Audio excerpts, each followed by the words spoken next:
Ngono. Kelakon. Ana carane. Carane pripun, Pak? Mendut colong.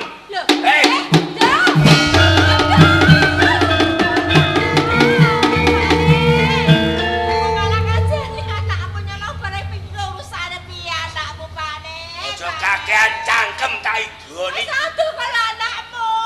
Wen timbang wong melarat dengan nyek-nyekan wong sugih. Mbah dadine ora urusan.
Bisa.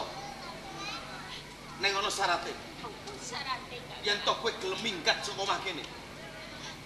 Yo bisa ku gelem, Kakak. Gelem? Iso. Yen pancen ngono ayo. Aja nganti turunan wong tuamu. Selak minggat saka omah kene. Ayo. Kakak.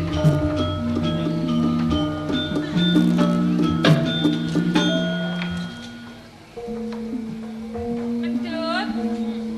Tangi Duk, ayo mrene lho. Mendut. Kok sepi ta yo? Mendut.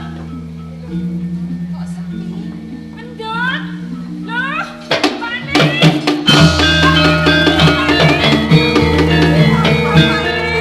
Kene ora jamah iki. Mendut, Pane. Wis ngenteni mendut nek turu nek kowe njaluk kelon. Gerak dapat sampai Ana apa?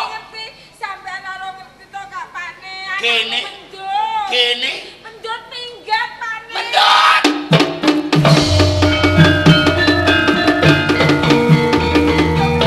Sampeyan iki anak-anak minggat yo terus sampeyan coba nalika sekolah sampeyan ki lilo. Mendut dadi bojone kemudur ana kedadian ngene Pane. Seneng kowe iki mantu melarat. Buandam teh kita ono mantu. Bondo iki nang mati arep nggo apa? Cangkem. Ini iki terus piye? Wis cetone iki aku arep dijajal wong. Dianggep aku nerwani wong kok piye meneng ae. Kadangnya anak minggat kok malah mlebu. Pane, jane sampean iki. Lho. Sik. Kok malah aku gawake penthung aku arep kok apano, Pane? Kowe iki siram gedhi kok goblok. Lah iku Asa maaf kanggo mentungi kowe. Lah, Lho bojo dikelone enak kok dipentungi. Tak golekane betul.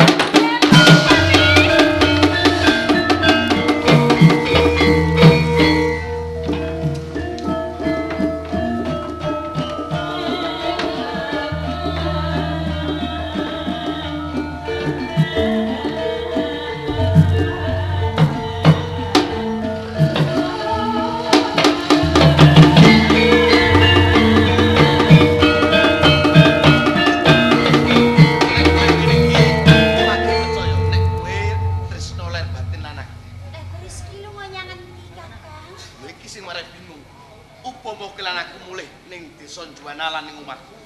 Urung tan urunga mesti bakal digoleki wong tuamu. Amprih kowe lan aku slamet, bisa aman, kowe lan aku kudu ninggalke desa Juanalan, uga ninggalke desa Rogowangsan. ya wis aku manut. Kowe lunga sak paran-paran sing penting aman.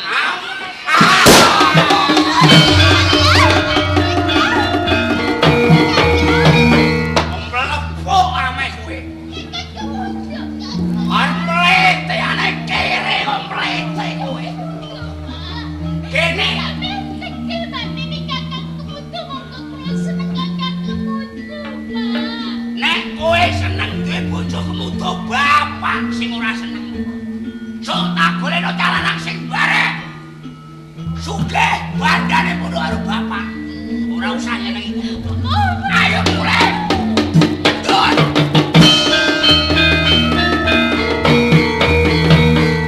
Anae wong edan. Kandhane malah mlayu. Mendot.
Semaput tambane gampang. Apa? Raupi dalane iki lho. Iki lho Pakne. Alah rogono terus rautno. Gage mana? Kandhane iki yo gak guyon tenan iki. Tenan. Ndang dirogono iki. Mateni wong. Iki tombo masang guyon. Wis angger rogo raupno cekak-cekak tak jedeg ya menang wis dagenan neh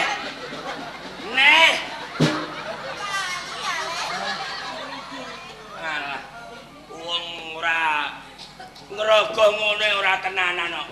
Wis pane tak. Ngrogong ngono ora tenanan ibu-ibu. Gorene tak ro kowe aku.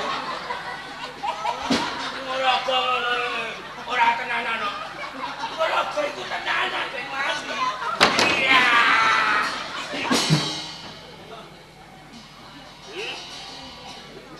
Alah katut kabeh.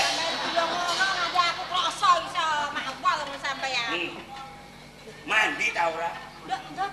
Rene Kakek mutu bambu. sing mandi rugane sapa? Rugane sampean mandi tenan Pakne. Mandi. Tambane merasuk. Hei, Kakek mutu. mentut. Sampeyan kakek. Ih. Monyet. Kare seneng. Gaplok Mentut kok. to? Kakak. Bapak. Simbok. Ya. Mentut, malah mentut. Aidoni kok. Dut, kemudo nganti gletak semaput kene apa? Iki kepok bapak ken nyuri Pak Le. Ya, pakem sing ngepruk.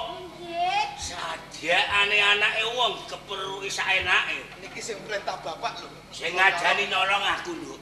Kowe dicolong jak geleman, Nduk. Nggih Pak Le. Tenan? Nggih. Aja balekno. Dan nek enten nesune lek Bapake ngamuk. Jodoh nek Milih. Boleh.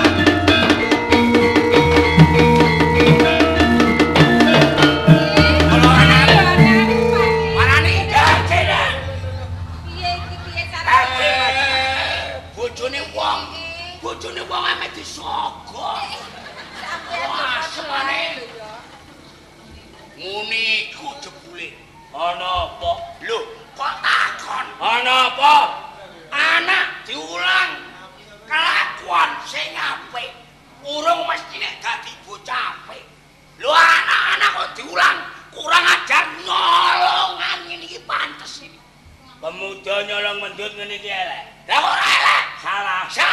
Ora iso. Kok ngono ora iso? Lah sing dicolong gelem kok. Sing kono sapa? Dicolong gelem apa ora? Nggih Pak Le. Culek matamu. Anak-anak wedok gatal kan kok piye? Ngerti ya iku lho nek kowe wani anake tau. Goblok. wong tuwa Kene anak-anakku dhewe. anake kok goblok-goblok. Arep la opo? Tenangan kene. Arep iki anakku. Ora lega ora lira. Nek tadi bojone anam kemuda. Timbang tadi bojone anam kemuda wong aku cengkean tadi batak. Sing ngajani nyolong iki lho. Nantang wong. Arep la opo? Sajane aku melarat selawase bongko ora ninggal donya nek. Apa? Arep la opo? Tak kandhani wong kowe bojoku. Iki kedadiane meni gelut. Ngono aku gelut karo jiwa nolong nganti kentekan napas. Aku semaput, kowe aja lali. Ya aku tambane bojoku. Kene wong bojo-bojoku dhewe. Ya mengko tak ora upi dalane sapi Pakne. Cangkemem. Gawa kalungku nek dioyok. Asem maneh. Kere ro kalung ngiler ngono kok. Omongan kok saya atos. Kere kok arep wani wong sugih kok donya apa? Tak wedeni apa? Sajane tak wedeni apa? Tak wedeni apa? Wedeni apa? Bapak, Iya. bapak, Tong. bapak, Tong. Cek bapak lawan.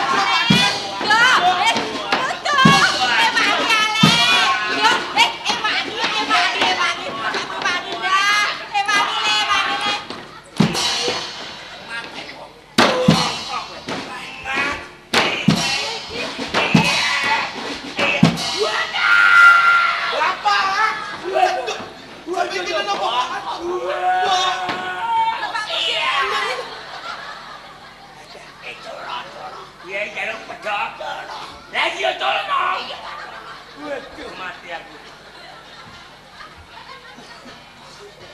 Welutan kok elek sekarang. Ayo Mi. Mendut tetep tak jaluk. Ngono, tak jaluk. Ngono.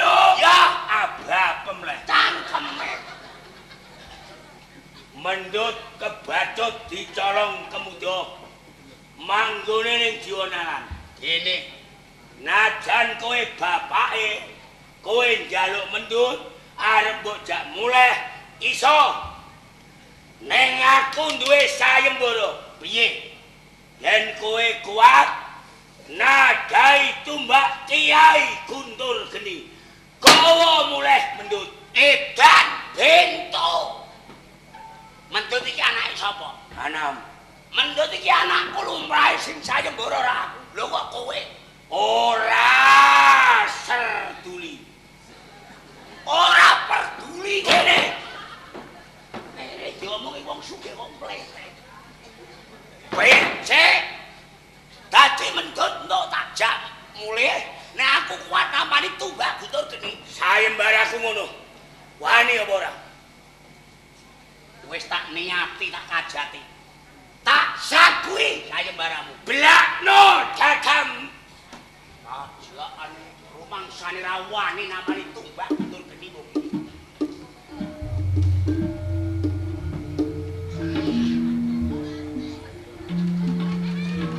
Wani ta ora? Redeng sithik-sithik. Iki tumbak Kiai Guntur Geni.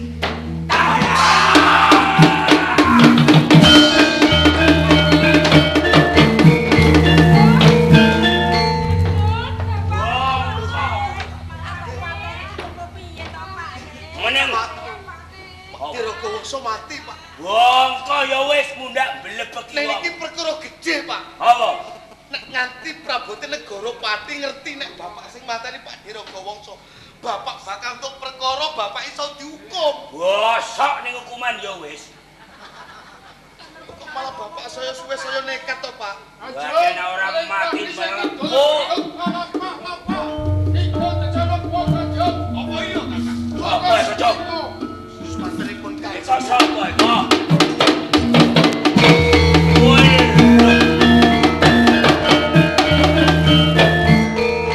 Dika Kanjenge Pati Ndara Wasis Jaya Kesuma. Iya. Jiwanala Dawuh Kanjeng. sawise aku krungu panjriting menungso. Bareng tak telingke duing swara mau ing ora-ora tengah-tengahing Jiwanalan lan Wangsa.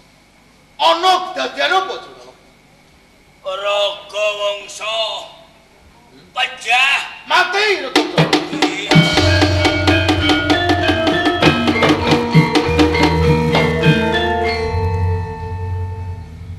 Sapa sing wani mateni Raga Wangsa? ingkang mejahi kula.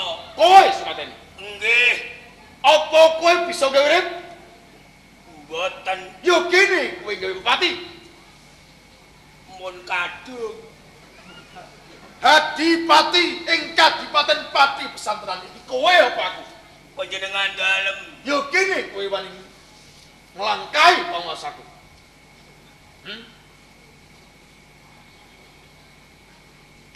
Lolo, kowe luput. Saka kuwi panjenenganku bakal matur widodo. Sesuk-esuk tak hukum gantung kowe. waduh.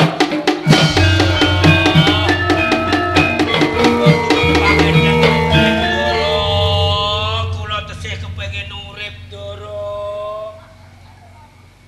Nuwun gesang, Dara. Iya. Gede paling nirmakulan kowe mergo kowe kawula ing Kadipaten Pati. Kowe tak wani urip wal bidono. Nanging aku darbe pamundhut. Menapa kan? Waton kowe bisa ngurip karo bangsa wal pidanamu. Raga Wangsa gesang malih. Bener. Nak urip lak melepuk neh. Sendika dawuh pangestu dalem Kanjeng. Yen ora bisa urip takon desa.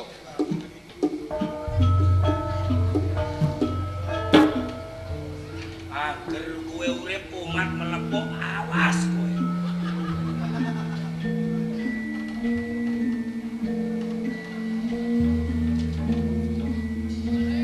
Landiane tumbak Guntur Geni sing balekno nyawane Raga Wangsa.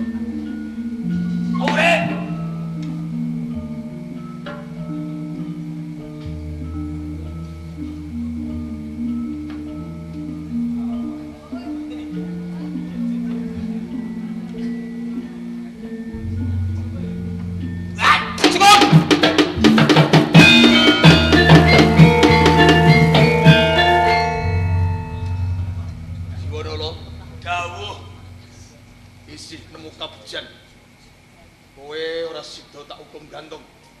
ora kok urip. Aku takon lan kowe Jona. Lho perkarane kuwi apa, Perkawis anak. Kowe duwe anak. Kula duwe anak lanang Joko Kemudo niki. Kuwi, iya ya. Seneng kali anake Raga Wangsa loro mendut. Di anak endi? Niku Bocah senenge. padha senenge. Yur. Karep kula apik, nuruti bocah kula lamar. Iya ya. Lho, kula nglamar kok mboten ditampa. Ning ngono tiange. Raga Wangsa. Anakmu ndut seneng Kemudo. Kemudo kuwi anake Jiwanala. Iki api-api wong tuwa. Tanggung jawab ngelamar. Sebabnya apa kok tampil pengelamare? Sebabe tiang pelarat. Kere. Ya Wes! Perkarane ora kok tampa mergo melarat. nggih. Kowe duwe angen-angen sing kepiye? Angen-angen kula. Gadah besan. Gadah mantu. Iya. Kedah tiang sugih bandane akeh padha kalih donya kula. Sing timbang lan donyamu. Nggih. Lho upama kasebadan kowe entuk mantu sugih, besan sugih, rasane atimu piye? Seneng anak kula ketuban bondo donya. Raga Wangsa, Napa keturutan? seneng mung kowe. Nanging durung kinaruan seneng kowe mendut. Kok ngaten? Mergo ora wong lanang kang dadi pilihane.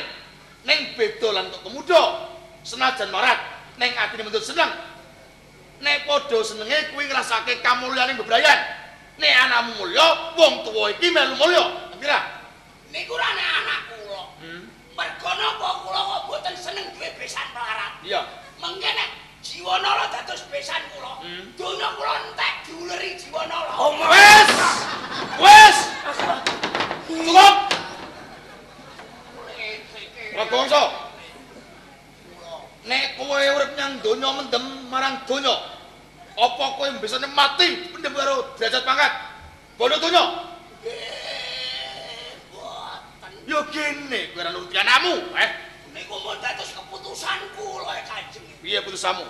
Pokoke nek boten dipek bojo, anake tiyang sugih kula boten to. Oh ngono. Kowe putus kepiye, Jono? Dijalari elek to? Iya, iya. Kula melu elek. Elekmu kepiye? Anak kula ajani kancolong mendut. Mergo weruh senenge. Dicolong kon kula buta wangsul. Piyambake arep njaluk mendut. Kowe piye? Boten to. Gegel gelut nganti kula sayembara. Saged Raga Wangsa buta wangsul mendut Iya. menawi kuwawa nadai tumbak guntur geni. Iya, iya. Nekat melepuk bar-barane kaya gethuk jengkelan dari batang ngomong Arep apa? Apa-apa. Dadi Raga Wangsa jebabah iki mengkarana mpu sayembaram. Nglebeti sayembara. Apa sayembaramu mau mligi Raga Wangsa? Pun sisan damel. Mboten namung kangge Raga Wangsa. Iya, iya. Dumateng sinten kemawon. Ingkang kuat nadai Kiai Guntur Geni. Iya, iya. Kukupane boyong mendut. Oh ngono. Nggih. Yen kaya ngono Jiwanala, sing mupu sayembaramu ora mung mligi Raga Wangsa. Aku mupu sayembaramu Jiwanala. Waduh. Panjenengan mugi kersa jabel pangandika dalem. Kula wedi kecalan sesembahan. Sebab apa? Kiai Guntur Geni menika tumbak ingkang ampuh. Oh. Iya. Rumangsaku jagat wis padha ngerti. Kampuane tumbak Guntur Geni. Biyen ki kagungane Lodang Datuk Paguron ing Pulau Seprapat. Sopo sing ora weruh? Kampuane tumbak Guntur Geni. Hadipati Padawara ing Mandalika. Kuwi jebabah ndepen lemah karo tumbak Guntur Geni. Hadipati Kopo saka Bundan. Kae mati karo tumbak Guntur Geni. Nanging Jiwanala Padawara dudu Wasis Jaya Kusuma. Maling Kopo dudu dipati-pati ing pesantren. Mula aku mung sayembaramu Jiwanala. Mekaten Kanjeng. Iya. Monggo kula aturi sumadyo Ndara Kanjeng. Nuwun sewu.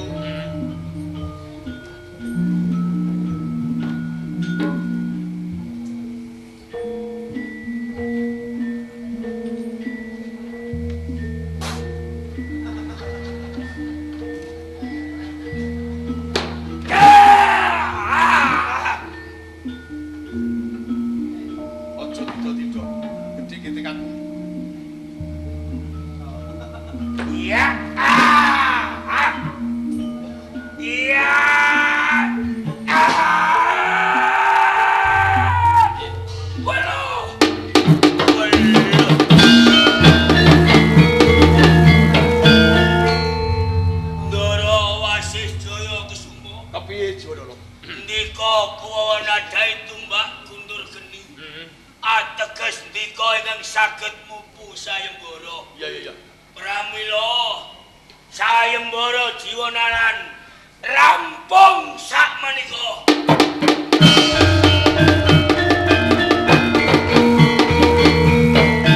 Dumateng dika Kakang Pati Panjaringan. Dawuh kula Kanjeng.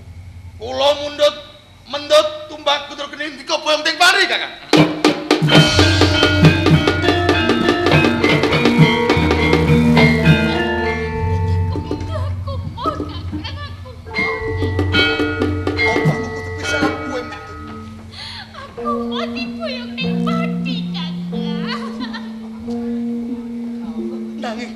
Sayembaraning bapak mengko kanjengan patuase jog sumokan wowo tandai tumbak jur aku kudu kepriye mentut apa kekuatanku kanggo tampil nglawan pangwasane Dipati-pati. Aku jalan tulung aku mau diboyong ning pati Kakang. Senajan patiku ora lilo senajan patiku ora ikhlas nek aku bakal ngulungke kelawan kuwi jalan aku kalau muntaku ngundeli sediramu mesti bakal katumpes keluarga ing Juanalan. Mbok menonton pocapan tresno durung mesti andar ben nanging kudu keyakinan aku tetep bisa kumpulan kowe. Ayo Dut. Ayo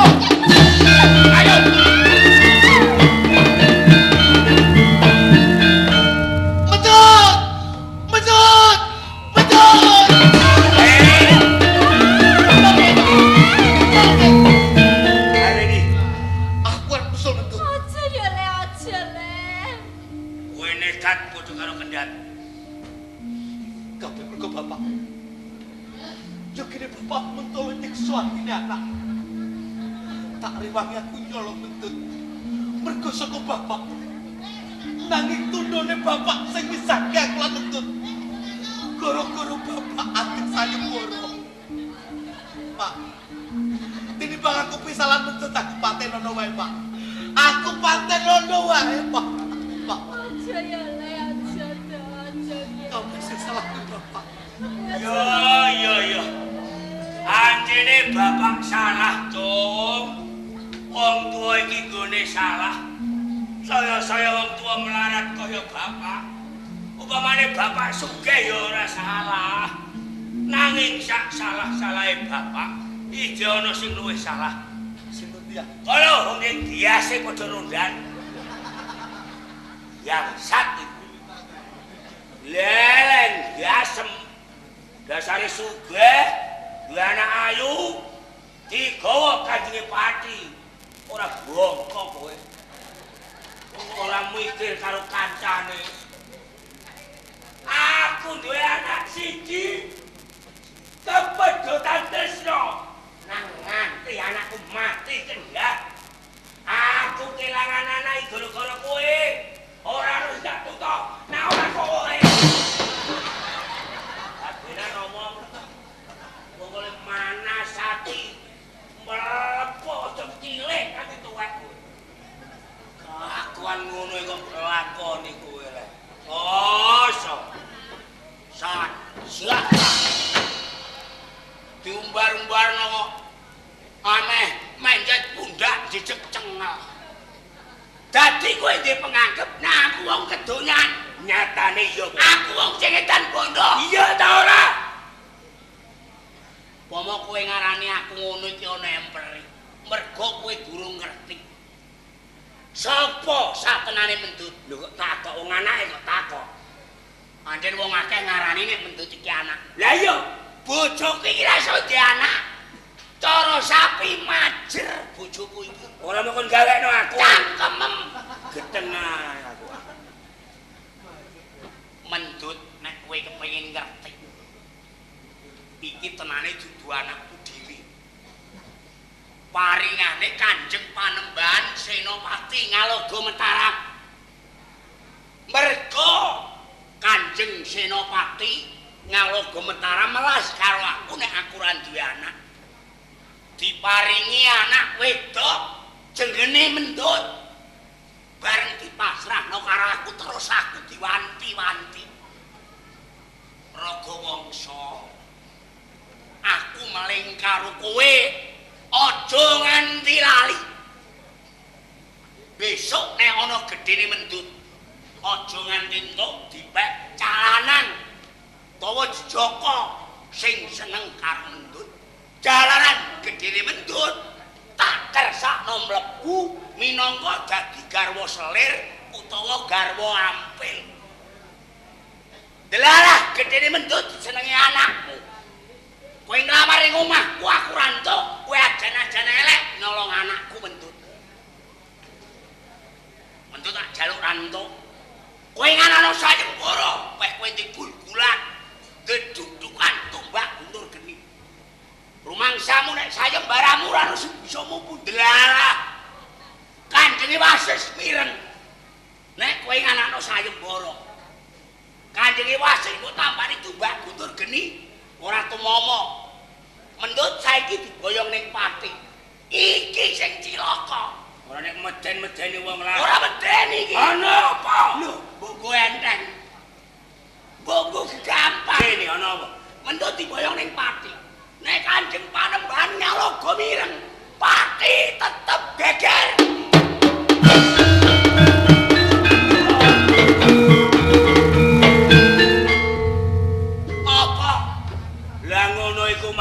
Omong jog sore mang ben ora nganti kaya ngene. Omong jog sore gak apik. Omong jog sore. Iya. Lho kowe iki ketua kok goblok. Nek tak omongno jog sore, lakone ra tekan saiki. Ketua kok goblok. Weh. Nduk sing apik ah. Ora iso. Apike piye? Ben kabeh padha slamete gak ngono. Iki ora perkara. Jebule kowe iki dapen, kemeren, jrengki, serei. Upama pati geger karo Mataram. Kowe mati dhewe ta ora ninggal donya. Lah aku. Donyaku akeh digurayan nang geruwa. Are entelah ge. Cangkem. Lek kelakuan. Kowe kepengin ra geger pati. Duit sing lek njupuk kok bang. Gawa kabeh do minggat karo aku. Ning Malasa. Ya. Malaysia. Wong kolane kere iki. Aku nuno ta. Ora buta. Aku nuno tumbalane. Sajane duwe sapa? Wong kolane. Ora buta. Aku mone.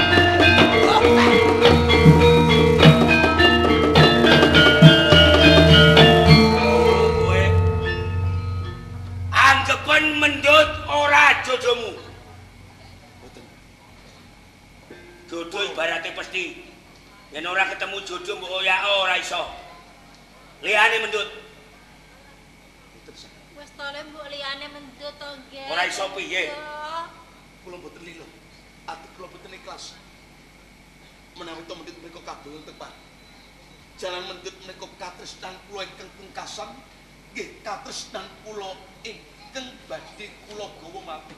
Liyane mendut ora. Nganti mati tetep mendut. Iso.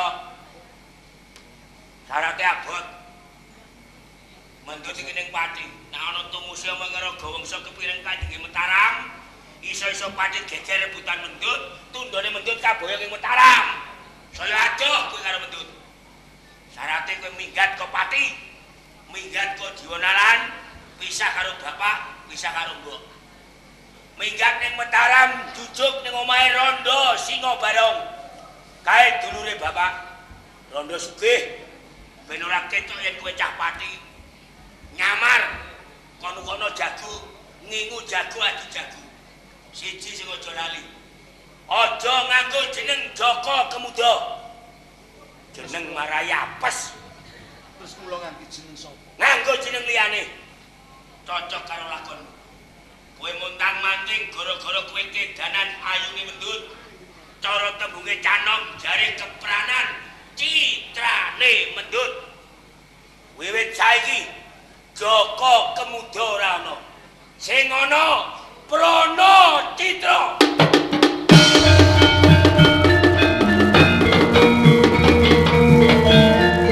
Wis ana. Ndang lunga minggat kowe, Tro. Biar anakku.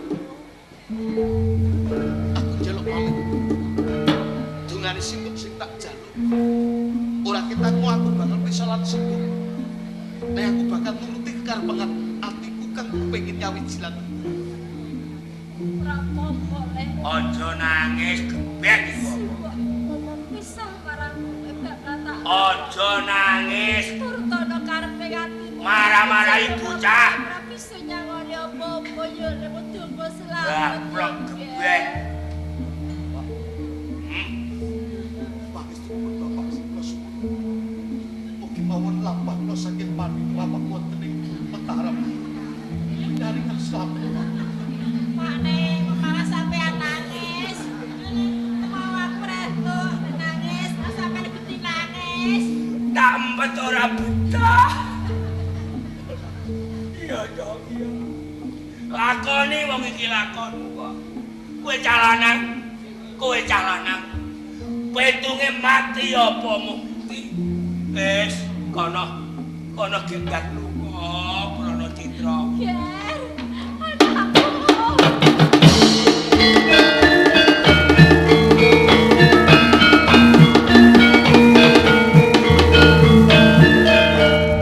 Anakmu wis lunga, Pakne. Anak siji lunga omah dak sepine ora jamak. Keseban. Dhewe tak takok sithik, Takon apa-apa sampean. kowe kabeh ta ora? Kabeh yo kene ora yo kene kok teko sing ora sampean kuwi. Adek dadi guyu.